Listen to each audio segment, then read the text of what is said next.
Halo, selamat datang di channel saya, channel Bu Eka.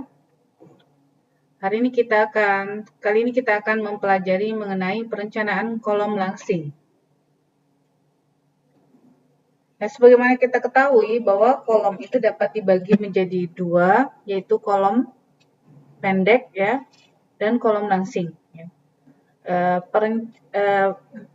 Pengetahuan kita atau kemampuan kita untuk bisa mendiferensiate atau membedakan antara kolom langsing dengan kolom pendek ini sangat penting dikarenakan kita tidak boleh kolom kita tidak boleh mengalami tekuk nantinya, ya. Karena kalau dia mengalami tekuk pasti akan terjadi keruntuhan atau kegagalan struktur.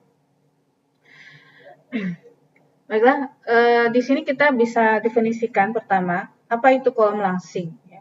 Kolom langsing secara umum dapat didefinisikan sebagai kolom yang mengalami reduksi kapasitas aksial tekan yang cukup besar, yaitu lebih dari 5%. Hal ini terjadi akibat pengaruh P delta.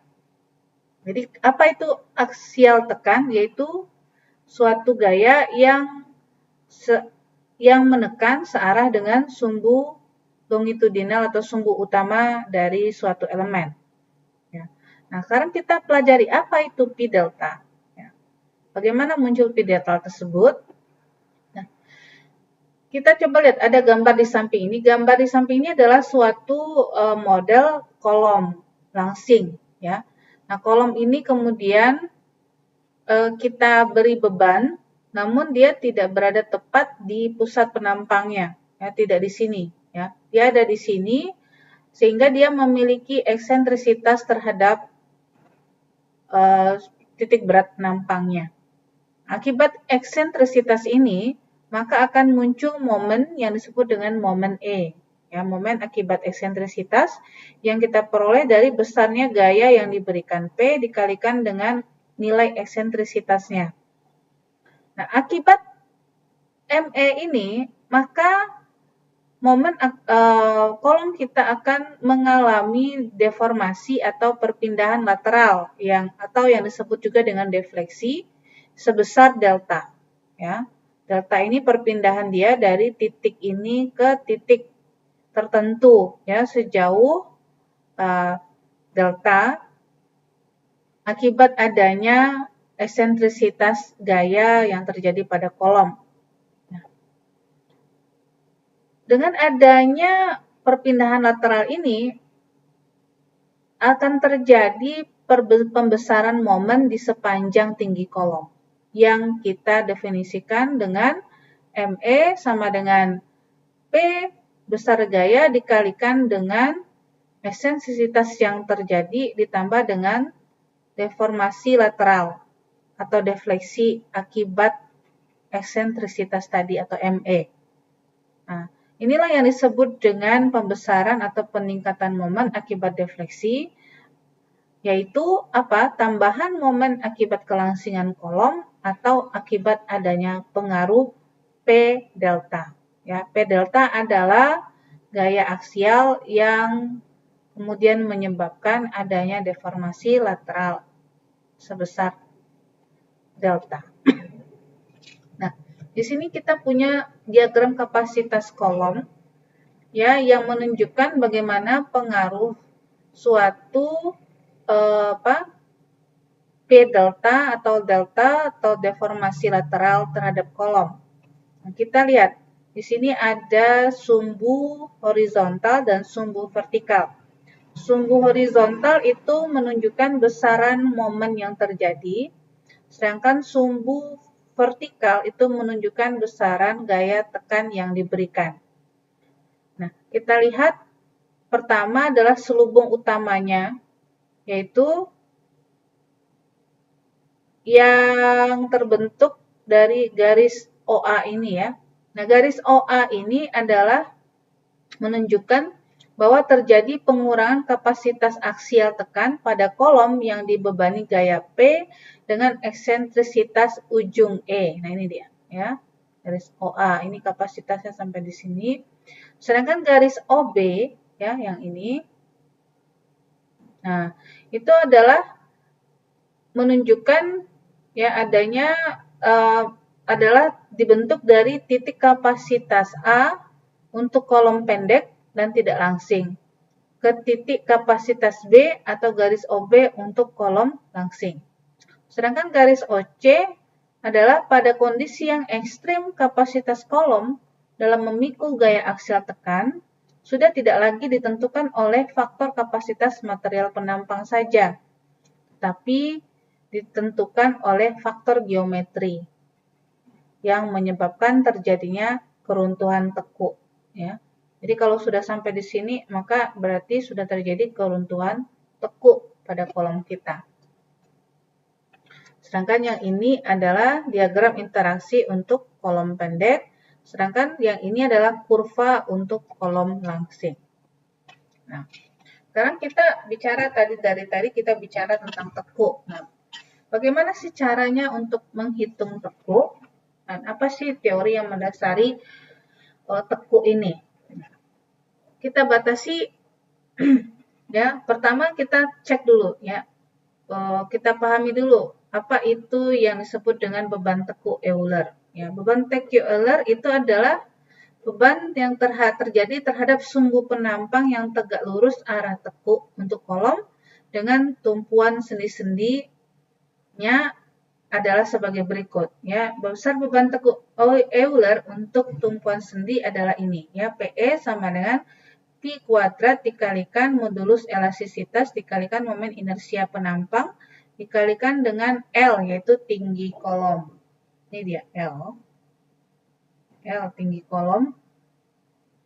Nah, sedangkan beban tekuk untuk kolom dengan kondisi terkekang ujung-ujungnya dapat dinyatakan secara umum, yaitu PE, ya, sama dengan Pi kuadrat dikalikan EI dibagi dengan K dikalikan L panjang atau tinggi kolom dikuadratkan. Nah, beda ya, kalau yang tumpuan sendi-sendi dia tidak memiliki K. Nah, di sini dimasukkan ada nilai K-nya. K itu apa? K adalah faktor panjang efektif kolom yang nilainya nanti akan tergantung kepada bentuk restraint atau kekangan atau tumpuan di ujung-ujung kolom. Nah, untuk sendi itu nilai K-nya diambil sama dengan 1, ya, 1. Nah, ini adalah di samping ini adalah suatu gambaran portal yang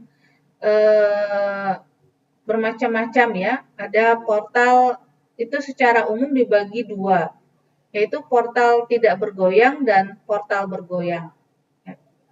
Nah, tapi sebelum masuk ke portal bergoyang dan tidak bergoyang, kita lihat dulu ya tadi ada berbagai jenis-jenis faktor panjang efektif kolom atau nilai K ya untuk berbagai jenis tumpuan. Kita tinjau dulu deh lebih dalam mengenai kelangsingan kolom. Ya, K itu tadi apa? Faktor panjang efektif. LU adalah atau L adalah panjang bagian kolom yang tidak ditopang secara lateral. Kemudian R adalah jari-jari girasi atau radius giration penampang kolom. Di mana R itu adalah akar dari momen inersia dibagi dengan A. Nah, dalam SNI ditetapkan bahwa pengaruh kelangsingan itu dapat diabaikan jika dia termasuk kolom pendek apabila syaratnya dipenuhi. Ya, yang pertama, jika rasio kelangsingannya kecil dari 40 atau kecil dari 34 dikurangi 12 dikalikan rasio perbandingan momen ujung-ujung kolomnya ya, M1 dan M2, yaitu ujung yang satu dibawa dengan ujung yang satu lagi. Nah, kalau dia nilainya lebih kecil dari ini, maka kolom dimasukkan terhadap portal tak bergoyang atau portal dengan pengaku lateral. Ya. Nah, kalau rasio kelangsingannya kecil dari 22, maka dia dimasukkan terhadap kolom pada portal bergoyang atau portal tanpa pengaku lateral. Nah, jika rasio kelangsingannya besar dari 100, maka perencanaan kolom itu harus dilakukan dengan menggunakan analisis struktur orde kedua, yaitu metode analisis yang memperhitungkan efek simpangan defleksi. Nah, analisis ini umumnya juga menuntut digunakannya modulus elastik beton yang realistis. Ya, karena analisis ini cukup rumit, maka hanya cocok untuk hitungan dengan menggunakan program komputer. Tetapi pada umumnya rasio kelangsingan kolom sangat jarang yang mencapai lebih dari 70. Nah, tadi ini yang mau disampaikan. Apa itu Kak faktor panjang efektif untuk masing-masing jenis tumpuan? Nah, ini ya. Tadi kita sudah tahu kalau kedua ujungnya sendi, maka dia nilai K-nya sama dengan 1. Kalau kedua ujungnya jepit, nilai K-nya sama dengan 0,5. Kalau satunya jepit, satunya bebas, maka K-nya sama dengan 2. Nah, ini dia ya bentuk dari, ini ada di SNI semua ya. Jadi nilai K untuk ini ya, jepit-jepit, maaf, sendi-sendi, ini adalah jepit-jepit, dan ini adalah jepit dan sendi ya, nilai K-nya sama dengan 2. Itu ada semua ada di SNI. Dan ini kalau dia adalah jepit sendi, nilai K-nya 0,7. Kalau dia berupa kolom pada portal, ya, itu nilai K-nya antara 0,7 sampai 0,9. Kalau dia jepit elastis bebas, ya, K-nya lebih besar dari 2. Oke, kita kembali tadi ke portal bergoyang. Portal bergoyang dan tidak bergoyang. Nah, ini contohnya ya portal tidak bergoyang, maka kalau kita beri beban, maka bentuknya diberi beban aksial, maka bentuk dari deformasinya akan seperti ini. Ya, kalau dia terjepit, jepit-jepit, maka bentuk deformasinya akan berbeda dengan kalau dia berupa sendi-sendi. Ya, akan terjadi tekuk yang cukup besar di sini. Ya. Nah, kalau dia portal bergoyang, maka bentuk deformasi dari kolomnya juga akan berbeda dengan kalau dia diasumsikan sebagai portal tidak bergoyang. Demikian juga kalau dia adalah jepit sendi. Jadi intinya di sini apa? Bahwa pengetahuan kita terhadap penetapan nilai K yang tepat itu sangat penting. Ya, kita harus bisa mengasumsikan dengan benar, membuat perencanaan dengan asumsi dan yang benar terhadap kondisi ujung-ujung tumpuan dari kolom kita. Ya. Dan yang paling penting juga adalah bagaimana kita menerapkan nilai dari kolom menerapkan tumpuan tersebut ya. Kalau dia sendi, bagaimana kita menciptakan tumpuan sendi di lapangan. Kalau misalnya dia adalah bebas, maka kita juga harus melaksanakannya di lapangan dengan benar sesuai dengan asumsi kita. Oke, sekarang kita lanjutkan ya. Bagaimana menghitung nilai faktor teku? Ya. Nilai faktor teku atau nilai K itu untuk bisa dihitung dengan menggunakan persamaan ini. Ya. Itu K. Nih, ya. Jika dan apa itu nilai P min ini? Ya, adalah nilai-nilai rasio kekakuan di kedua ujung-ujung kolom. Ya. Bagaimana untuk menghitung rasio kekakuan ini? Ya, maka kita harus jumlahkan ya modulus elastisitas dan perhitungan momen inersia untuk kolom dibagi dengan jumlah perhitungan momen inersia dan perbandingannya dengan panjang balok ya. Ini yang kolom, ini untuk kolom, yang ini untuk balok. Nah, di mana LUC itu adalah panjang bebas kolom tanpa penampang lateral, sedangkan LB adalah panjang komponen superlentur diukur dari pusat ke pusat ya, atau dari join ke join. Nah, komponen super tekan pada rangka bergoyang dan yang terkekang di kedua ujungnya dapat kita hitung dengan menggunakan persamaan ini jika harga rata-rata dari nilai kekangan ujungnya itu besar dari 2 di kedua ujung komponen, maka nilai K-nya kita ambil sebesar ini ya dengan menggunakan persamaan ini. Jika dia lebih besar dari 2, kita pakai persamaan yang ini. Ya. Nah, jika komponen super tekan pada rangka bergoyang dengan kondisi sendi di salah satu ujungnya, maka kita pakai persamaan ini. Nah, bagaimana kita bisa menghitung nilai K-nya ya? Juga bisa kita gunakan dan mengestimasinya dengan menggunakan diagram Jackson and Moreland ini ya. Ada di sini kita ada yang untuk komponen struktur tak bergoyang dan ada untuk komponen struktur bergoyang. Lebih jelasnya bisa kita lihat bagaimana cara menggunakannya. Nah, di sini adalah kolom dengan pengaku atau struktur tak bergoyang. Ini adalah diagram Jackson and Moreland tadi. Kita punya 3 garis di sini untuk masing-masing jenis portal. Ada yang untuk ujung bawah kolom dan ada untuk ujung atas kolom. Ya. Nah, ini kita hitung kalau kita sudah dapat nilai ininya, rasio kekakuannya.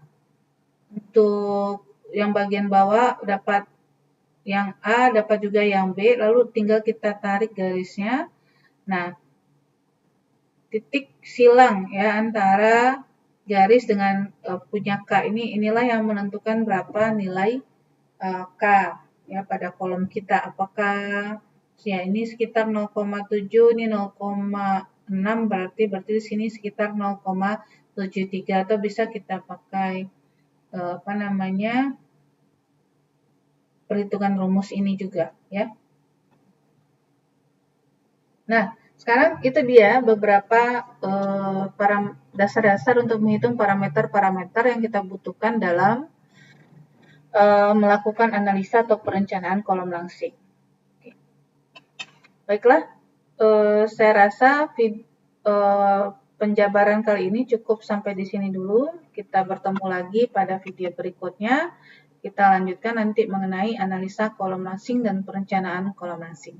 Sampai ketemu lagi.